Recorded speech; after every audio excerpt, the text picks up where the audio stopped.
Hello guys, welcome to our new video. तो कैसे हो आप सभी? होप्स आप सभी अच्छे होंगे। आज का जो हमारा प्रश्न है वो है, इतिहास लेखन के सबाल्टर्न दृष्टिकोण से आप क्या समझते हैं। तो चलिए स्टार्ट करते हैं आज की हमारी वीडियो।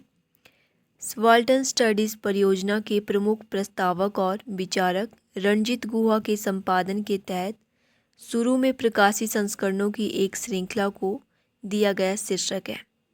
उन्होंने सबाल्टर्न स्टडीज़ के पहले 6 खंडों का संपादन किया। अगले 5 खंड परियोजना से जुड़े अन्य विद्वानों द्वारा संपादित किए गए हैं।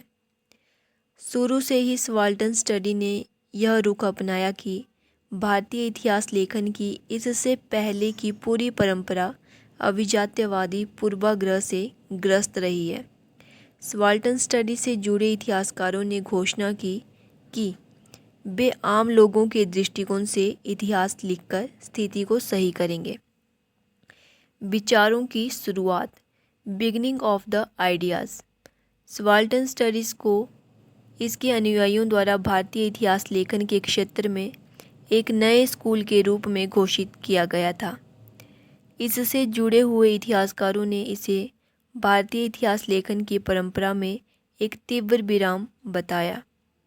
भारतीय इतिहास लेखन की परंपरा से असंतुष्ट लेखकों का एक समूह सामूहिक का हिस्सा बन गया और खड़ों के लिए योगदान। हालांकि इसमें इतिहासकार और अन्य सामाजिक वैज्ञानिक भी शामिल थे जो औपचारिक रूप से सबाल्टर्न सामूहिक से जुड़े नहीं थे। सबाल्टर्न स्टडीज़ के संस्करणों में प्रकाशित लेखों के अलावा इन लेखकों ने कई अन्य पत्रिकाओं और संपादित संस्करणों के लिए भी लिखा और साथ ही मोनोग्राफ भी प्रकाशित किए जो आज सबाल्टर्न विषयों और कार्यप्रणाली से जुड़े हैं। उन लोगों की मदद से उद्यम शुरू करना जिन्हें रणजीत गुहा ने हाशिए पर रखा गया शिक्षाविद कहा था। सबाल्टर्न स्टडीज़ ने जल्द ही अपने विचारों के साथ साथ सबाल्टर्न विषयों पर गहन शोध के लिए भारत के अंदर और बाहर दोनों जगह व्यापक प्रतिष्ठा हासिल कर ली।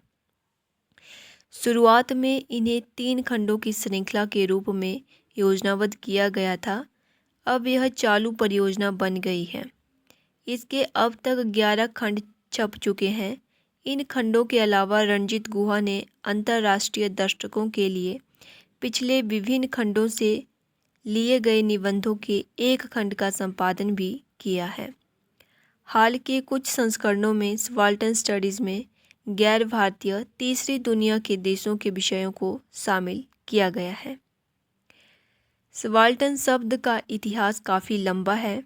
इसे प्रारंभ में मध्य युग के दौरान इंग्लैंड में कृषि दासों और किसानों पर लागू किया गया था। बाद में 1700 तक इसका उपयोग सेना में अधीनस्थ रैंकों के लिए किया जाने लगा।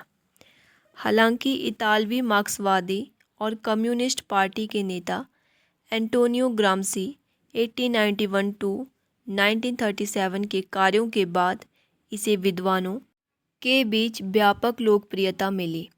ग्राम्सी ने आमतौर पर जेल अधिकारियों की सेंसरशिप से बचने के लिए इस शब्द का इस्तेमाल वर्ग के व्यापक अर्थ में किया, क्योंकि वह जेल में थे और उनके लेखन को स्कैन किया गया था। ग्राम्सी ने समाज में अधीनस्थ समूहों को संदर्भित करने के लिए इस शब्द को अपनाया था। उनकी राय में निम्न वर्गीय समूहों का इतिहास लगभग हमेशा शासक समूहों से संबंधित होता है। इसके अलावा यह इतिहास आमतौर पर खंडित और प्रासंगिक है। हालांकि रणजीत गुहा ने सबाल्टर्न स्टडीज़ की प्रस्तावना में ग्राम्सी द्वारा इस शब्द के उपयोग का उल्लेख नहीं किया, भले ही उन्होंने ग्राम्सी को एक प्रेरणा के रूप में संदर्भित किया। उन्होंने इसे संक्षिप्त ऑक्सफोर्ड डिक्शनरी में दिए अनुसार परिभाषित किया। सबाल्टर्न शब्द संक्षिप्त ऑक्सफोर्ड डिक्शनरी में दिए गए अर्थ को दर्शाता है, जो कि निचले स्तर का है। इसका उपयोग दक्षिण एशियाई समाज में अधीनता के सामान्य गुण के नाम के रूप में किया जाएगा, चाहे यह वर्ग, जाति, आयु, लिंग और कार्यालय के संदर्भ में व्यक्त किया गया हो। परियोजना का विकास। अब सबाल्टर्न स्टडीज़ के करियर में मूल रूप से 2 चरणों की एक सामान्य और स्पष्ट स्वीकृति है। चरण 1 में शामिल है सबाल्टर्न यानी निचले शोषित वर्गों के प्रति चिंता। नंबर 2, अभिजात वर्ग यानी शोषक वर्गों की आलोचना।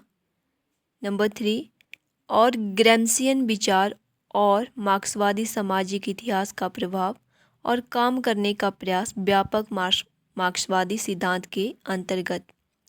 दूसरे चरण में इन चिंताओं से स्पष्ट बदलाव दिख रहा है। अब पाठ्य विश्लेषण के साथ जुड़ाव बढ़ रहा है, शोषित लोगों के इतिहास की खोज से दूर जा रहा है और अभिजात वर्ग के प्रवचनों के साथ भले ही आलोचनात्मक हो, अधिक जुड़ाव हो रहा है। और मार्क्स और ग्राम्शी को मिशेल फौकॉल्ट, एडवर्ड सईद और अन्य उत्तर आधुनिकतावादियों और उत्तर उपनिवेशवादियों के पक्ष में छोड़ दिया गया है। प्रथम चरण में हम देखेंगे अभिजात्य बनाम निम्नवर्गीय।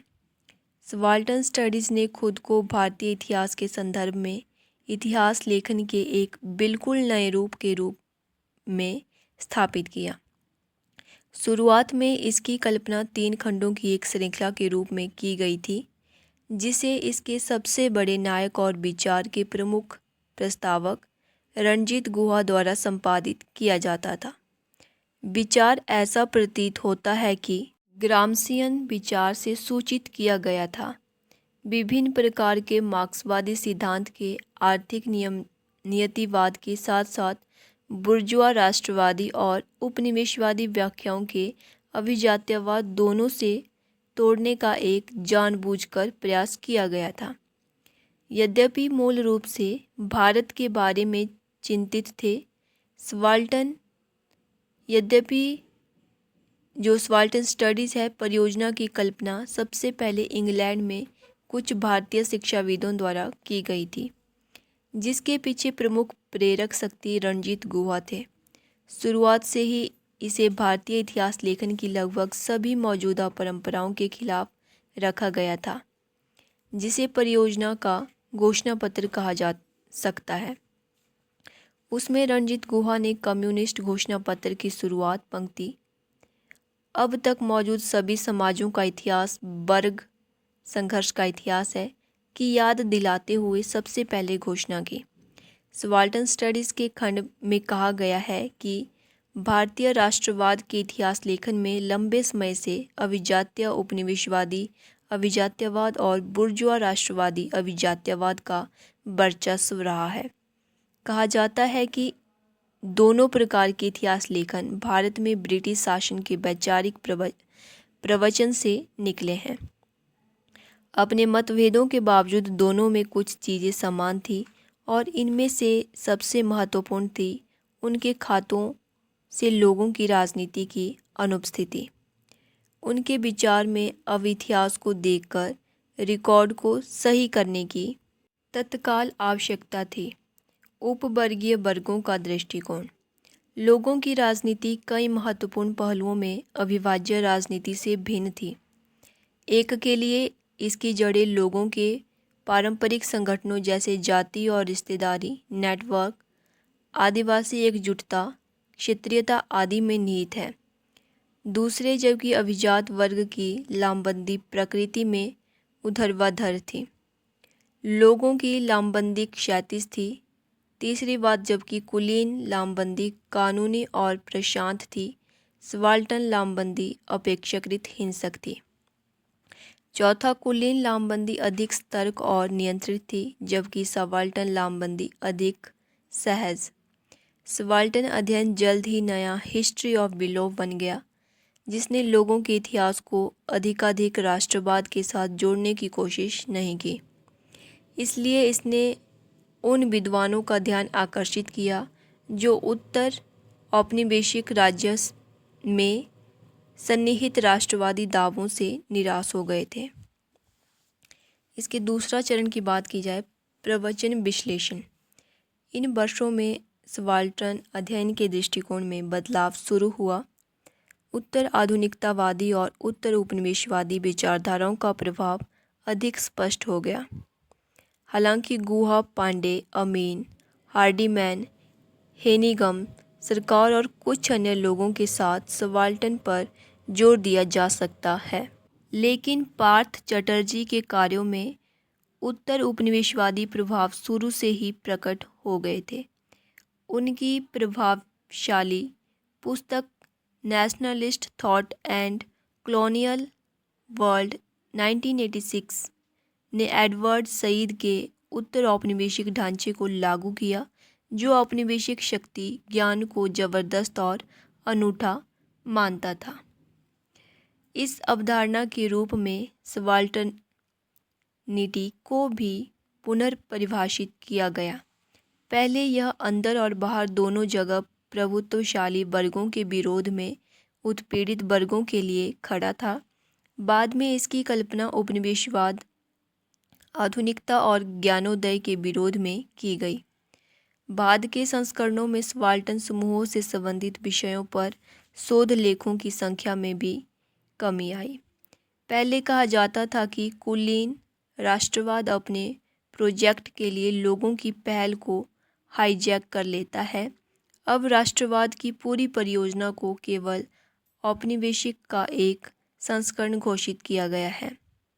सबाल्टर्न अध्ययन का दूसरा चरण न केवल सबाल्टर्न चेतना की खोज पर पहले के जोर से दूर जाता है, बल्कि यह पश्चिम में उत्तर आधुनिकतावादी सोच के अनुरूप ऐतिहासिक कार्यों की मूल भूमि पर भी सवाल उठाता है।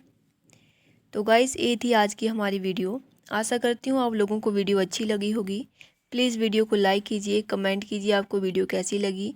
वीडियो को शेयर कीजिए अपने फ्रेंड के साथ जो भी मास्टर प्राइवेट कर रहे हैं, और साथ में चैनल को सब्सक्राइब कीजिए ताकि आने वाली हर वीडियो की नोटिफिकेशन आपको मिल सके। Thank you so much.